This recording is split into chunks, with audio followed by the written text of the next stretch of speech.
I've been a truck driver for almost 20 years. I've crossed so many roads in this country that I've lost count, especially at night, when the darkness seems to swallow the horizon. I've always been the type who doesn't get scared easily.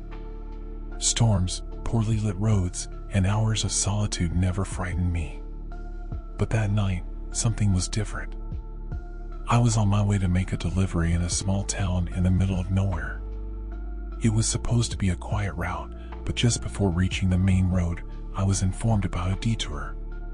Some emergency construction had blocked the usual path, and the only alternative was a back road that went through an old tunnel.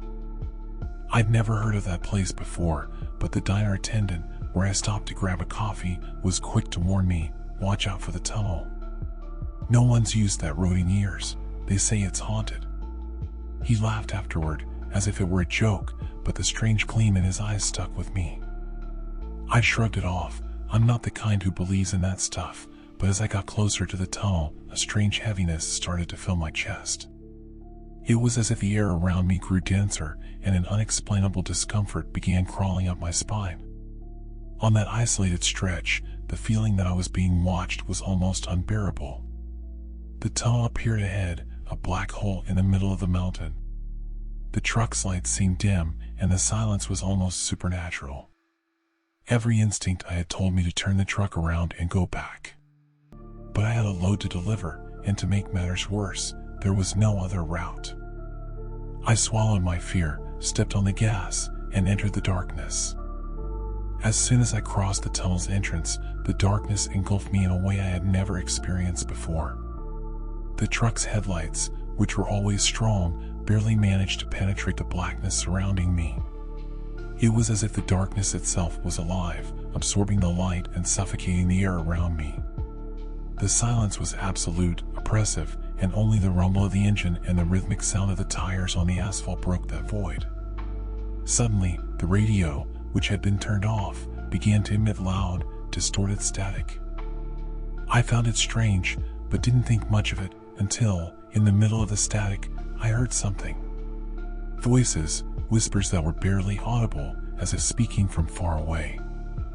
I tried adjusting the dial, but nothing changed. The words came through fragmented, as if someone was calling my name. My fingers gripped the wood tightly, and a chill ran down my spine. I was beginning to regret entering that place. Then, out of the corner of my eye, I saw something. Shadows. They moved along the sides of the tunnel, human-like figures walking alongside the truck. I turned my head quickly to look at them, but they vanished, disappearing into thin air as if they had never been there. Every time I glanced, more shadows appeared, closer, faster, and the sounds around me changed. Metal scraping, like nails on a surface of iron, and muffled screams echoed, but from no clear source. The truck started to sputter. The engine, which had never failed me before, coughed as if it were choking, losing power. I floored the gas pedal, but it was useless. Within seconds, the truck stalled completely. The silence returned, this time heavier. The only thing left was the oppressive darkness. I was alone. The silence inside the truck was suffocating. My chest felt heavy, and the air seemed to grow denser by the second. I looked around, expecting to see the still darkness, but it was different. It moved. Every second, I caught something in the corner of my eye, figures, shadows thicker than the blackness surrounding me. And then, the voices came. It wasn't the radio anymore. The voices were now coming from outside, from the tunnel. They called my name, and I knew it was them, the victims. The ones who never left. Their words were torn, distorted, but what I managed to understand was enough to freeze my blood. Join us. I tried to start the truck again, but the engine was dead. Then, I heard something scratching the side of the cabin. A cold touch ran down the back of my neck, as if invisible hands were trying to pull me. I turned my head quickly, but there was nothing there, just emptiness. The touch returned, this time stronger, dragging itself along my arm. I let out a scream, but it was swallowed by the tunnel, drowned in a chorus of whispers and muffled cries that filled the air. I looked in the rearview mirror and saw faces. Pale, distorted, piling up in the shadows. They stared at me with empty eyes, yet filled with something I couldn't quite describe. Death, perhaps. Or despair. Every passing second, my mind unraveled a little more, as if I was losing my grip on reality. I tried to open the door, to flee, but it was locked. I was trapped. I felt invisible hands tugging at my clothes, gripping my arms and legs, as if trying to drag me out. Panic took over, and I began pounding the steering wheel, screaming into the nothingness, begging for it to stop. But deep down, I knew no one leaves that tunnel. The darkness, the voices, the shadows, they were all there to take me. Just like they took the others.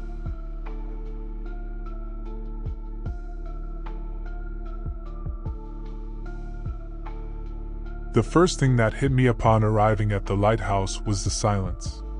The world seemed to have stopped on that cliff, where the land met the abyss. The lighthouse, an imposing and worn structure, rose against the sky as if it were trying to resist time, but its history was marked in every crack. Built over a century ago, it had once been a salvation for lost sailors, but now its light was extinguished, snuffed out after a series of inexplicable shipwrecks that stained the waters around it with blood and despair. As I approached, an oppressive sensation took hold of my chest. The air was thick, as if something supernatural were present, watching me. The sound of the waves crashing against the rocks was hypnotic, but instead of tranquility, I felt a growing anxiety, as if the voices of lost souls were whispering in the wind. I remembered the legend surrounding that place. The captains who approached heard a terrifying sound in the fog, a warning that never came in time. I entered the lighthouse, and the cold enveloped me. My hands trembled as I examined the walls, where deep marks seemed to trace the claws of something that had tried to escape. The darkness seemed to breathe, pulsing around me. With every step, I carried the camera, the only thing that gave me purpose in that gloomy environment. I began to take photographs, trying to capture the beauty of decay. However, as the clicks echoed, a restlessness grew within me. There was something more in the images, something I couldn't see with the naked eye. The first photos revealed distorted shadows and indistinct shapes, as if the lighthouse itself were filled with hidden presences. A shiver ran down my spine. I decided to climb the stairs of the lighthouse, a rusted iron staircase that creaked under my weight. With each step I took, it felt as though I was being pulled further from reality, plunging into a spiral of uncertainty and fear. The sunny day became a cruel joke, contrasting with the biting cold that enveloped me. As I neared the top, the distorted voices began to seep into my mind, whispering secrets I couldn't understand. It was as if an invisible crowd surrounded me, invoking memories of pain and despair. Upon reaching the top, the sight of the turbulent sea momentarily stunned me, but the photos I had taken called me back to reality. I analyzed the images on my camera screen, and my heart raced. In the photos, hooded figures stood out among the shadows, dancing in the darkness as if they were watching me. They were distorted creatures, with vague outlines and hidden faces that I hadn't noticed while I was there. Reality slowly began to unravel, and I started to question whether I was truly alone in that place. The feeling of being followed intensified. I looked around, but there was only the echo of my breath and the sound of the waves. However, with each click of the camera, an invisible presence seemed to draw nearer, as if it were learning my fears. While inspecting the surroundings, I found abandoned objects, a worn hat, a broken compass, and what sent a chill down my spine, a yellow diary that spoke of an ancient lighthouse keeper who had heard the same voices that now surrounded me. The words were desperate, filled with palpable terror, and the last entry spoke of the lighthouse light, which did not guide, but attracted. My mind spun with terrifying questions. What had happened to those who came before me? The truth lay hidden beneath the surface, and the higher I climbed, the clearer it became that I was not welcome in that place. The lighthouse was alive, and its lights were already flickering, waiting for the next victim. Night fell abruptly, as if the sky were closing in on me. The environment became even more menacing. The darkness seemed to come alive, and the voices now were sharp whispers echoing in my mind. I looked out the lighthouse window and saw the light on, pulsing with a hypnotic intensity. It was as if that light was calling me, drawing me into an abyss of despair and loss. I tried to resist, but a part of me wanted to approach, wanted to discover what the light concealed. It was then that, amidst the growing tension, I found the diary of the ancient lighthouse keeper. Its pages were stained and torn, but the words still danced before my eyes. An ancient presence inhabits this lighthouse. It feeds on lost souls and attracts those who approach, like moths to a flame. Terror seized me. The light was not a guide. It was a trap, an invitation to the same dark fate that had consumed sailors on their journeys. Panic overtook me, and a wave of despair pushed me downward, towards the stairs. Each step was a struggle as I faced my deepest fears. The voices became deafening screams, crying out for help, for freedom, and the light behind me intensified, as if aware of my escape. The lighthouse seemed to vibrate, pulsing in unison with my desperate heart. As I reached the exit door, an invisible hand gripped my shoulder. A chilling cold enveloped me, and I realized I was not alone. The hooded figures were now surrounding me, their empty eyes staring back at me. The lighthouse light shone once more, and a terrifying certainty washed over me. I had come too close to the truth. I ran toward the edge of the cliff, not looking back, as the darkness and the voices tried to pull me back. The lighthouse light became a point on the horizon, but with each step, I wondered if I would escape. What would happen if I didn't? The lighthouse had drawn me in, and doubt consumed me. Would I be the next to be lost in the depths? Another soul devoured by the ancient presence that inhabited that cursed place?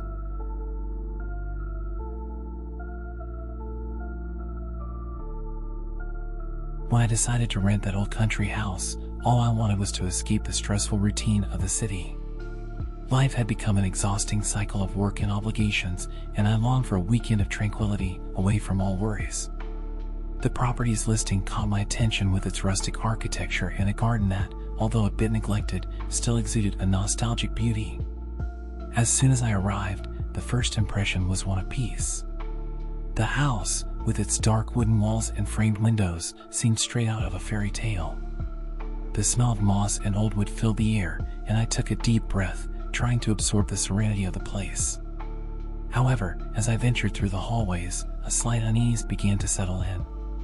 The shadows danced on the walls, and an unusual silence dominated the environment, as if the house itself was holding onto a secret. The living room was spacious, with an imposing fireplace that was no longer in use.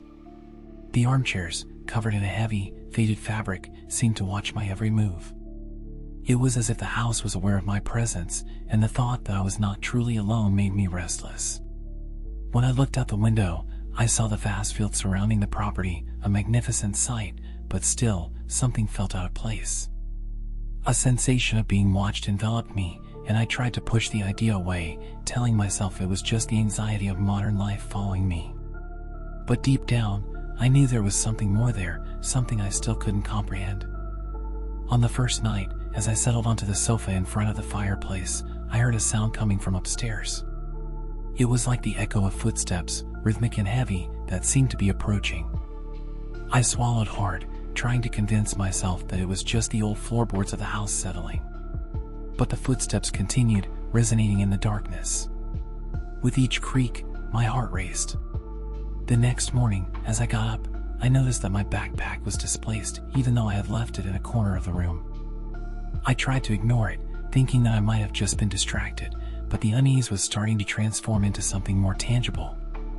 As the day went on, the events became stranger. I heard whispers, indistinct words that seemed to call my name, floating in the air like a warning. I decided to explore the house in search of logical answers. The walls seemed alive, and the more I walked, the stronger the feeling of being watched became. I entered each room, examining the details, but what I found were more questions than answers.